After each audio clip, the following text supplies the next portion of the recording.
Many thanks to our friends on the 5. This is a Fox News alert. Welcome to Hannity on yet another big breaking news night. We're following three major breaking stories, a battle brewing between President Trump and Senator Mitch McConnell as he calls out the Senate Majority Leader for saying his expectations are actually too high.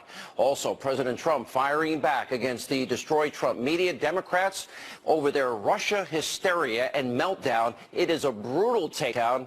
And also tonight, the president issues a statement of fact, a dire warning to North Korea and Kim Jong-un that he will no longer be held hostage. The world will not be held hostage. This after the rogue regime threatens an attack on Guam. And if Pyongyang, if they don't get their act together, they will face dire consequences. Tonight, the options America has to stop North Korea's growing aggression. We'll get into all of this in this breaking news opening monologue. All right, the president, he continues to slam who I call the weak, the spineless Senate Majority Leader Mitch McConnell for complaining that, quote, Trump has excessive expectations. Take a look at the president from earlier today. I just want him to get repeal and replace done. I've been hearing repeal and replace now for 7 years. They said, Mitch, get to work and let's get it done. They should have had this last one done. They lost by one vote. For a thing like that to happen is a disgrace. And frankly, it shouldn't have happened. That I can tell you. Senator, why don't you have that sense of urgency the president has? Now, my name today was also brought up when President Trump was asked if Mitch McConnell should, in fact, step down. Watch this.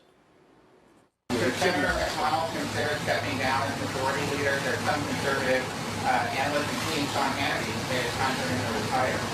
Well, I'll tell you what. If he doesn't get repeal and replace done, and if he doesn't get taxes done, meaning cuts and reform, and if he doesn't get a very easy one to get done, infrastructure, if he doesn't get them done, then you can ask me that question. So what is that? A yes You or a can no? ask me the question. That means ask me that question. Now, the president's comments come in response to Senator McConnell whining like a 5-year-old, complaining, making excuses to his constituents in Kentucky that the president's expectations are just too high to pass repeal and replace after 8 months. Now, here's a news flash for Senator McConnell. Get to work, Senator. Now, you don't seem to get that you and your fellow Republicans, you're the ones that set those excessive expectations. Republicans, they're the ones who have promised over and over and over and over again for 7 years they're going to repeal and replace Obamacare, like Senator John McCain. He cast the deciding vote that literally derailed this effort to get rid of Obamacare when it really mattered, not a phony vote. So if senators like McConnell, McCain, and if you can throw Susan Collins of Maine in, Lisa Murkowski of Alaska in, who voted not to get rid of what they promised to get rid of. These Republicans, if you can't get your job done, then it's time for you to step aside, get out of the way. We need new people in those positions. Americans are suffering every day because of this. So it's time to clean house, put leaders in charge who are going to listen and serve the American people. And while we're at it, as the president mentioned today, it's time for those senators, yes, to lose their chairmanships if they're going to hold the whole party hostage. If Senator McConnell wants to make excuses and whine constantly about President Trump being too demanding, Senator, time to retire. And you know what else? It's time to drastically cut Congress's vacation time. Seriously? They're on vacation. Get this, in the month of August, the Senate will be in session for a whopping 3 days. Wouldn't you all like a month off? I would. And for the year, the Senate, well, they're off for a total of 69 days. That's over 3 months. Now, most of you, including myself, watching this program, what do you take?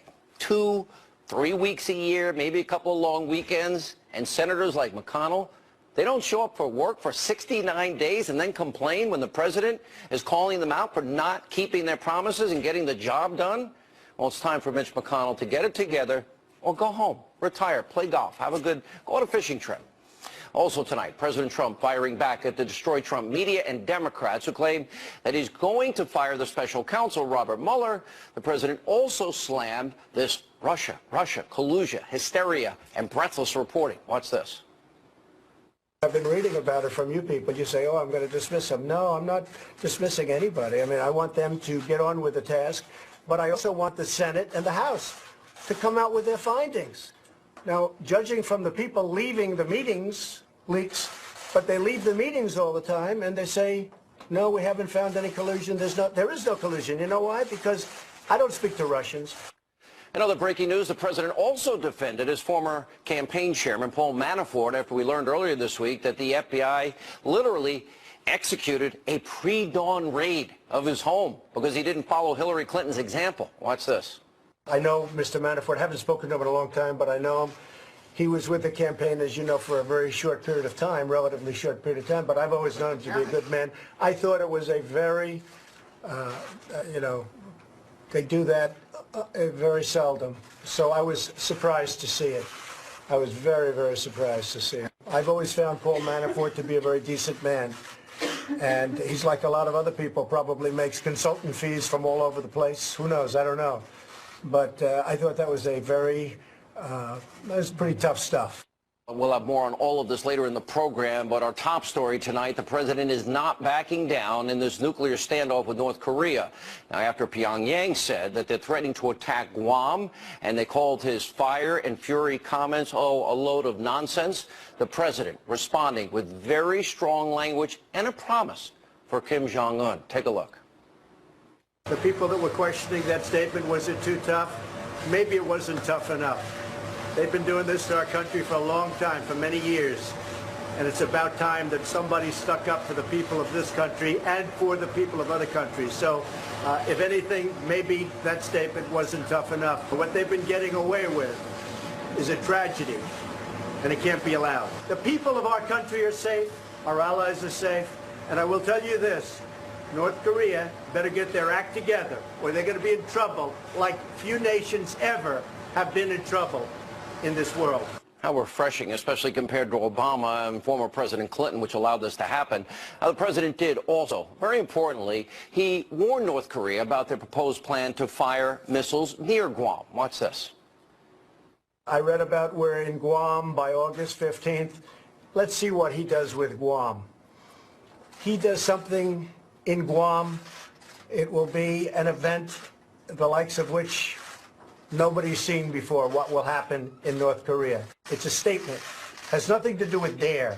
That's a statement. He's not going to go around threatening Guam, and he's not going to threaten the United States, and he's not going to threaten Japan, and he's not going to threaten South Korea. No, that's not a dare, as you say. That is a statement of fact. Now, let's show you exactly what North Korea is threatening against Guam. A top military general put out a statement last night saying that the rogue regime is drawing up a plan due to be completed by mid-August, which calls for North Korea to launch 4 missiles into the waters off the coast of Guam. Earlier today, the president, he also addressed the policies of appeasement and capitulation that were carried out and championed by Democrats the last 25 years when it comes to North Korea. If we don't learn from history, we're doomed to repeat it, right? For example, former Obama National Security Advisor Susan Rice writing an op-ed for the New York Times today suggesting that America, quote, may need to, quote, tolerate a nuclear-armed North Korea the same way the U.S. did with the former Soviet Union. Remember, it was 1994, the Clinton administration. They cut a deal with Kim Jong-un's father, Kim Jong-il, giving North Korea $4 billion in energy aid in exchange for the promise that the rogue regime would freeze and eventually end its nuclear weapons program. Bill Clinton said this is a good deal for the American people. Take a look. This is a good deal for the United States. North Korea will freeze and then dismantle its nuclear program. South Korea and our other allies will be better protected.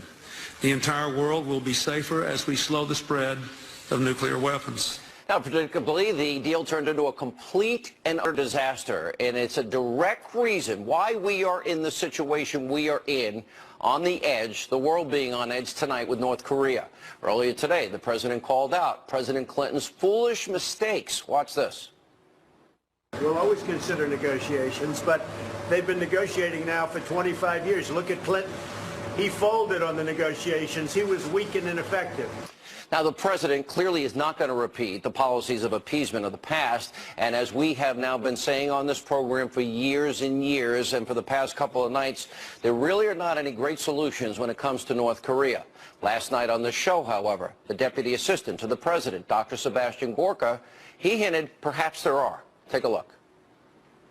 There are numerous scenarios that do not involve the use of force or some kind of conflagration on the Korean Peninsula. There are covert means, there are means that we don't discuss on television that can incapacitate a regime's capacity to use its military. And earlier this week on this program, the former Speaker of the House, Newt Gingrich, he gave a brilliant assessment of how to deal with the North Korean threat by building a strategic defense system that President Reagan proposed, and that gives us, what, 10, 20, 30, 40 chances if, God forbid, an ICBM is headed to the United States, instead of just one or two shots at getting it out with a THAAD missile system, anti-missile system. All right, joining us now, Fox News military analyst, General Jack Keane. General, I've been saying on the air, no real good solutions. I'm listening to the president today, and I don't think the president could be any stronger, the likes of which we've never seen. And maybe what he said the first day wasn't even strong enough. And this is a statement of fact, not a dare. This will happen. Your thoughts? Well, absolutely. I mean, clearly, the president is totally fed up now that he has all the facts in terms of what the last 25 years have been like with the Kim dynasty. He knows full well that his predecessors, through policies of negotiations, diplomacy, appeasement, and accommodation, have brought the Kim dynasty to the point now where they're nuclearizing ICBMs that threaten the American people. And that certainly has frustrated him, and he's fed up with it. And he's clearly sending a signal to this leader that I intend to deter you because I have, one, have the capability to destroy you, and I have, two, the intent to do it. I am not going to permit you to do harm to the American people. He wants to get inside Kim's head and make certain he clearly understands that, and that the policies of the past are flat over. You know, that's what this is about. General, I know that mutually assured destruction worked during the Cold War with the former Soviet Union. Are we dealing with somebody that's capable of understanding that this country would be incinerated, that many would die? Is it and this is the danger, as we just played Bill Clinton. Oh, this is a good deal for the American people. It wasn't a good deal for the American people, just like the Iranian deal, as the president said today, is not good for the American people. What is it about this inability of some on the left to understand you cannot negotiate and bribe, you know, these rogue regimes and dictators, that they don't keep their word? Yeah, the Cold War is very instructive to us because the Cold War was very successful in using deterrence against the Soviet Union. And to have effective deterrence, Sean, there's two things you got to have. You have to have, number one, real military capability. Your adversary's got to understand that that capability is there, and we have that. Number two, your adversary's got to understand that you intend to use it. He's got to believe that there is political will and there's commitment to use that force if necessary. The Soviet Union understood that clearly and understood it very dramatically when President Reagan was president. What we've had recently is appeasement, accommodation, and that is what has generated I think it's a rational decision on Kim's part to nuclearize ICBMs, put the American people at risk, to guarantee forever then that the United States would never do regime change, which he's paranoid about. That is a rational strategy he actually had. Not irrational. It's rational. His bellicose language and his verbosity and his tendency to say that I'm going to destroy the American people, certainly that kind of language is unacceptable. All right, last question, General, and we really appreciate your insight here. On a scale of 1 to 10, how dangerous is this situation for the United States and the world tonight? Well, it's a dangerous situation. Let me just say it in my own words. I don't believe we're going to war with North Korea. I think this president will keep us out of that war because the Chinese are believing that this president is sincere about what he intends to do to protect the American people. And the Chinese, at the end of the day, while they have been gaming us for years and they've been playing this president a little bit, step one, and it's only step one, was a UN resolution that the Chinese backed. There's more to be done on their part. The president is holding his shotgun. Is this a 7? Is this an 8? I'm not trying to pin you down. You know I'm not going that game. I don't play that game. I gave you the facts. I'm saying yes, no sir. war. There will be no war. Not. The American people can relax. I don't know about relaxing. This is pretty bad. They're nuts. General, good to see you. Thank you, sir. Good Here now with to you. more reaction, former senior intelligence officer, Lieutenant Colonel Tony Shaffer, Fox News contributor, Lieutenant Colonel Michael Waltz is with us. Lieutenant Colonel Schaefer, let me begin with you. Sure. How dangerous is this, and is this now coming to a head? Look, it's as dangerous as ever by the fact that we've allowed this to linger since 1954.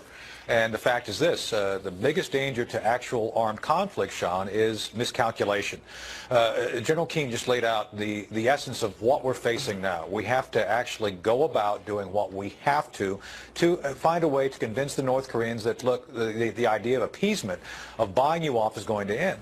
The current problems go back to 1994, to October 94, when we entered into this so-called framework agreement that President Clinton put us in. And, Sean, let me tell you something. We knew back then that they had 5 nuclear weapons. The very premise of the concept was flawed from day one, and it's only gotten worse. So we do have options to try to take action against the North Koreans. We can do special operations options. We've had that on the book since the 90s. Look, we've done effective things against the Iranians using advanced technology, cyber operations, information operations. That's another option. And frankly, the last one we have right now is to make it show that shooting your missiles will be completely feckless by the fact we have the THAAD and the Aegis systems right off the coast. We could knock those missiles down if we so choose. So the president does have some options short of going to war to show that we mean business. Lieutenant Colonel Walls, let me ask you, as we now move forward here, and I keep saying there's no good options because we allowed him to get to this point. Right. And that being the case, if we have to take military action here, even if we had a coalition of the willing, including China and Russia, let's say Israel, Western European allies, and we have to go in militarily, and we're taking out these nuclear sites. He has nukes.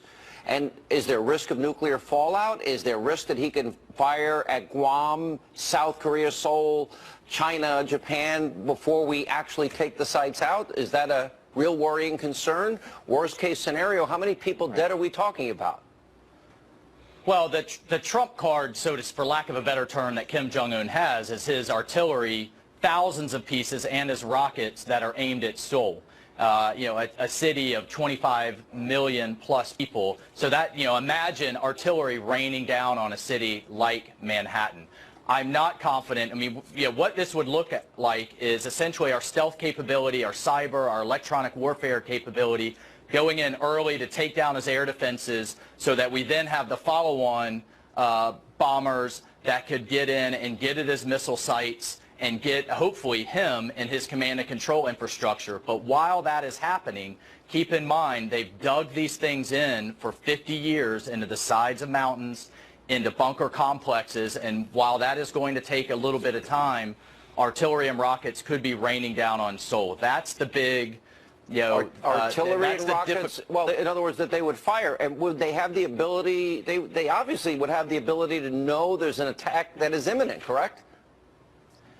Well, that's right. I mean, I think we could get in and get a lot of their nuclear capability in their missile sites before a lot of that occurs, but enough of it's going to occur that it's going to cause collateral civilian casualties. But, Sean, the point is that getting back to talks, which is what a lot of people are saying we need to kind of simmer down and get back to negotiations, is going to allow his military capabilities to mature even further. All right, guys, thank you both for being with us on this busy breaking news night. We'll have more on the escalating tensions with North Korea. Ambassador John Bolton, he's next, and much more tonight. Straight ahead. If North Korea does anything in terms of even thinking about attack of anybody that we love or we represent or our allies or us, they can be very, very nervous. I'll tell you what, and they should be very nervous because things will happen to them like they never thought possible. That was President Trump earlier today delivering yet another stern warning to North Korea and Kim Jong-un. Here now, Fox News contributor, former U.S. ambassador to the UN, John Bolton, is with us. This now, after really a number of presidents and the policy of appeasement, and the worst, obviously, in this case was Bill Clinton. The worst on Iran was Barack Obama. But for the president to go out there and say, sorry, this is a statement of fact. This isn't a dare. This is not, this means something. How is that a game changer, considering probably North Korea thinks they can roll America for another, $50 billion in free money and not keep their word? Well, sure. After 25 years of failed policies, you can't count on North Korea appreciating, because of their astute political insights, that the leadership in America has changed. And that's why I think clear statements from the president are important. There are two elements here. One is if there's an attack from North Korea on Guam, that's American soil. The citizens of Guam are American citizens, and at that point, you don't even want to think about what the retaliation would be. That's clear, and I think stating that is important so that there's no misunderstanding. The second issue, though, is whether or not the president should strike preemptively. And I think on that score, there's a legitimate debate, but I think people have to ask themselves whether they're prepared to see North Korea with deliverable nuclear weapons as far as the eye can see. I am not willing to tolerate that risk. Well, I tend to agree with you, but I shudder to think of the human carnage that's involved here. The best scenario would be, Kim Jong-un gets the message, he grows up, he stops the saber rattling, stops firing missiles, lets the world go in and inspect what he's doing. But we both know that's not going to happen. Short of that, is there anything you can think of militarily that we would be able to do that would effectively shut down their ability to launch those weapons? Well, number one, I do think there's one diplomatic option. We talked about it before. That's persuading China to help us reunify the peninsula. But if that diplomatic option is out, there are a huge range of military alternatives. And that's why it's important for the American people to make the decision. Are you prepared to live with a nuclear North Korea, or are you not? Susan Rice argues in the New York Times today she's perfectly prepared to live with nuclear weapons. Yeah, look, and she and many people like her argued for 25 years, we can talk the North out of nuclear weapons. So their track record leaves something to be desired. Obviously, no one wants to see carnage on the Korean Peninsula. No one wants to see the Americans there in peril, or the people in South Korea or Japan. But let's be clear. Who's ultimately in peril here if North Korea has deliverable nuclear weapons, and I might say Iran at the same time? The people who are really in jeopardy are the citizens of the United States. So that to me is the bottom line. The last question that I asked General Keane, on a scale of 1 to 10, how dangerous is this to the world and the United States right now? I think it's very dangerous. I think this is our day's analogy to the Cuban Missile Crisis. I don't think we really have confidence. We know what Kim Jong-un and his generals will decide. That's one of the reasons why, if there's going to be military action, it ought to be sooner rather than later. This situation does not get better for the United States over time. It continuously gets worse and more dangerous. And millions could potentially die. Exactly. American citizens. Frightening. All right, Ambassador, thank you. Chilling times. When we come back, President Trump, he fires back after Senator McConnell says he has excessive expectations. Really? 7.5 years? Lou Dobbs here next.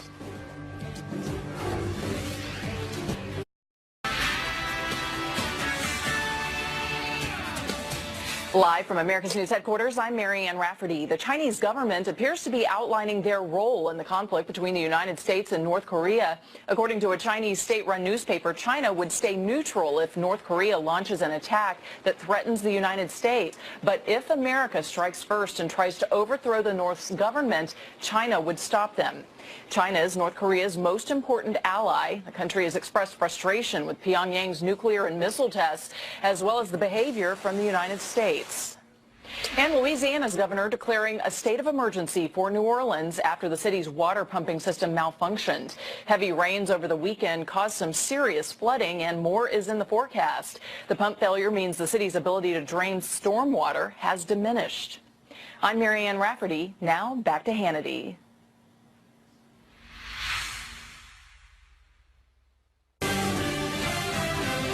I just want them to get repeal and replace done. I've been hearing repeal and replace now for 7 years. They said, Mitch, get to work and let's get it done. They should have had this last one done. They lost by 1 vote. For a thing like that to happen is a disgrace. And frankly, it shouldn't have happened. That I can tell you. All right, that was President Trump earlier today calling out the Senate Majority Leader Mitch McConnell, urging him to keep his promise after 7.5 long years to repeal and replace Obamacare. This after McConnell said that President Trump had excessive expectations. The president has vowed to drain the sewer, the swamp that is D.C. That includes Republicans that have no urgency, can't keep up, get nothing done. Is it time for Senator McConnell now to retire and make way for new leadership that does have a sense of urgency and a desire to move? Here now with reaction, Fox News business anchor, our friend Lou Dobbs. Sir, how are you? Great to be with you. Congrats on your great ratings. How many months now, #1 in all of business? I believe it's 19 months. So Oh, I'm so sorry. It's really a failure. We're really doing our horrible. best. We're doing our best. Thank you. And how many? I mean, you're. Oh, stop. I don't want to talk you're about lighting it up. I'm going to. Here's what I want to ask you, because this is, he did do a good job of Gorsuch, but these Republicans, if it's an excessive expectation that they can't get that done into 9 months into the presidency, I have no more patience. Republicans are so disappointed, so discouraged, and like I'm a registered conservative, so angry at their lack of urgency because Americans are suffering. They're suffering. This election was about the forgotten man and woman that President Trump brought back to the forefront of public policy, or at least we thought so. But as you watch Mitch McConnell, you know, it's very clear he needs a snuff box up near his nose as he condescends and patronizes the President of the United States with his excessive ambition, his hard work, his work ethic that has never been seen before in Washington, D.C., and Mitch McConnell holds forth saying his expectations are just too great, and the American people just must stay in place. Can I just say, I don't know anybody that has as much time off as these people that accomplishes so little as they did in the Senate.